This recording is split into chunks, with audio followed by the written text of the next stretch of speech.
Right, boys and girls, it's that time again. It's episode 13, and this is where I start to look at players that could potentially be signing for Arsenal this summer. Now, I started this series a little while ago, and a lot of the names that I've been mentioning are really starting to get mentioned right now. One area that I have been looking at predominantly is in defence, because that is where we have some serious problems. But now I'm going to go back to the wings, because that, of course, is another area that we do have some issues. And the name that's being mentioned right now is a name that you may well be familiar with. And it's Yannick Carrasco. Currently plays out in China. Now, I'm not even going to attempt to say the name of the team he plays for, because you know I absolutely butcher them. But you may well remember him from his time at Monaco, or most notably, Atletico Madrid. Now, he's only 25 years old. With all due respect, people move to the Chinese league when they're about 33 years old. And they're in the latter stages of their career. Their best years are behind them. And they want to go for that final payday. But it looks like Carrasco may well have done it the opposite way round. Starting off out in China at a young age, getting all the money, securing him and his family's future, and then he comes back to Europe. It's a strange one. No doubt this guy has got some serious talent. If you're an Arsenal fan, you may well remember him at Monaco, because he scored against us in the Champions League at the Emirates. You remember that game? When we all thought that we had a great draw. We had Monaco, and then we get slapped up 3-1 at the Emirates. Like I said, he is 25 years old. He's a Belgium international, predominantly plays on the left wing. He does have a contract in China till 2022.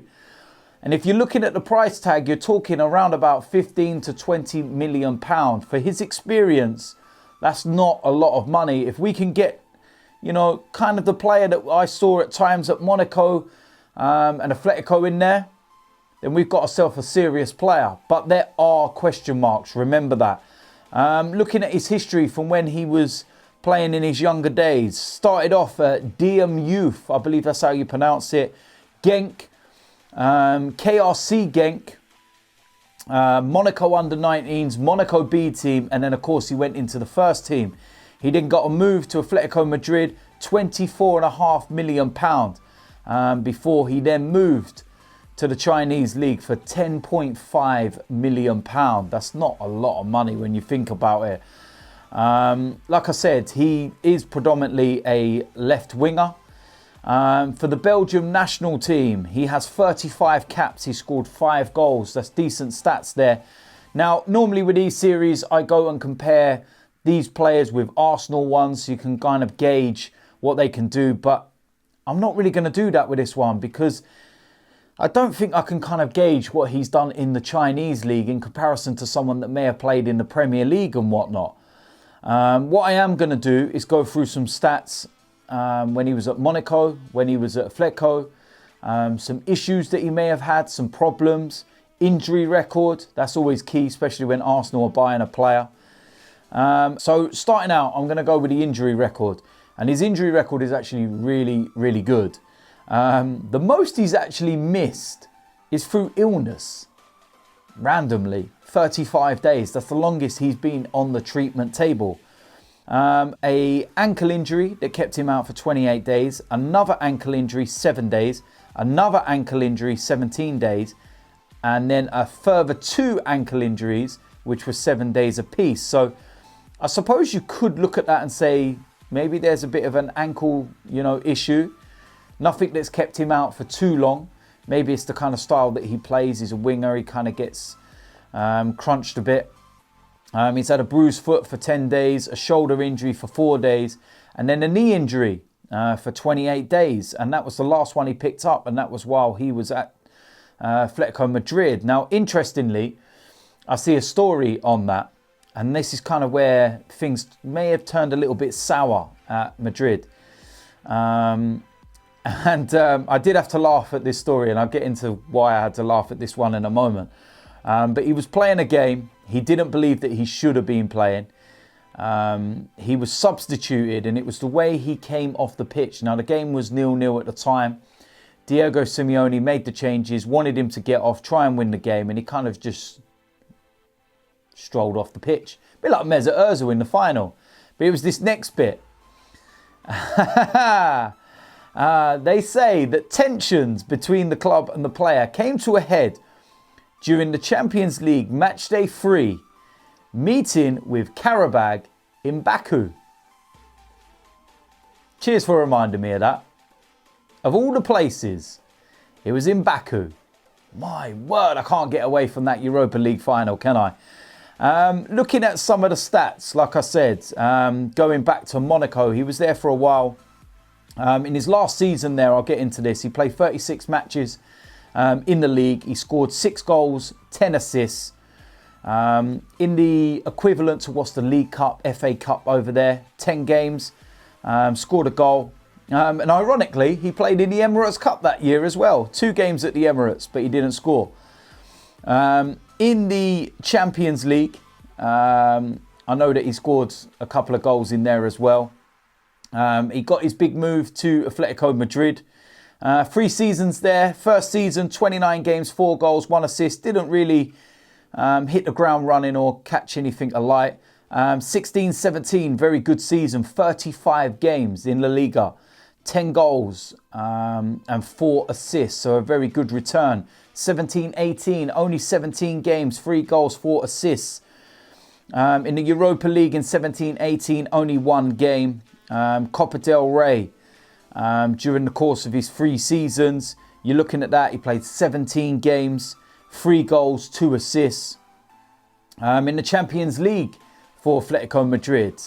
He played a total of 26 matches and 3 goals and no assists in there.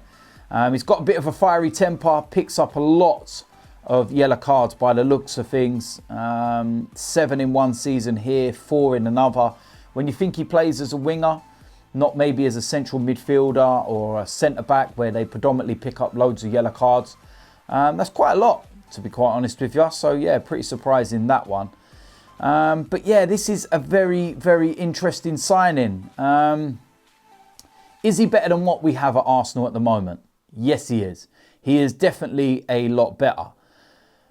But of course, there are them question marks. People will look at why he's moved to China.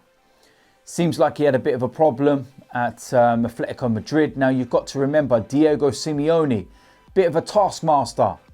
Very much like Unai Emery. Will he be able to handle that kind of discipline? It's going to be very tough. Like I said, he's better than what we have. On his day, he could cause some problems. Not hit his prime yet, 25 years old. But of course, as I keep, pointing out, there are them question marks, which are why he went to China.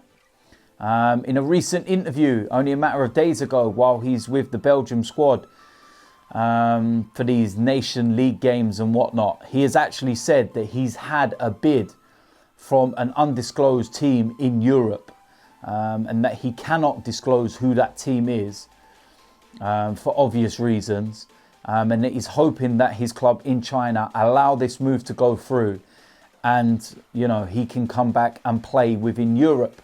There's been mentions of Inter Milan, AC Milan, but apparently they're out of the running. And the name that everybody's mentioning is Arsenal. Now, that may well be down to the fact that we were heavily linked with him in January. And it was pretty evident that this was something we were trying to get done. And we just couldn't get it over the line. But now we're here in the summer. His valuation would have gone down. It's very evident from his own words that he wants to leave and come back and play in Europe. So will it be Arsenal? Looking at the overall package, not a lot to pay. He's got a lot of experience, full international, nowhere near his prime yet, 25 years old. But of course, there are the question marks with his temperament. What's his attitude like? Why did he leave in the first place? Is he going to be able to handle the regime and, what Unai Emery puts his players through and, what he demands? Interesting. Very, very interesting. So, as usual, let me know in the comments section what you think. Do you think that Carrasco would be a very good signing for Arsenal? Do you want to see him at Arsenal, or do you feel that we need to stay clear?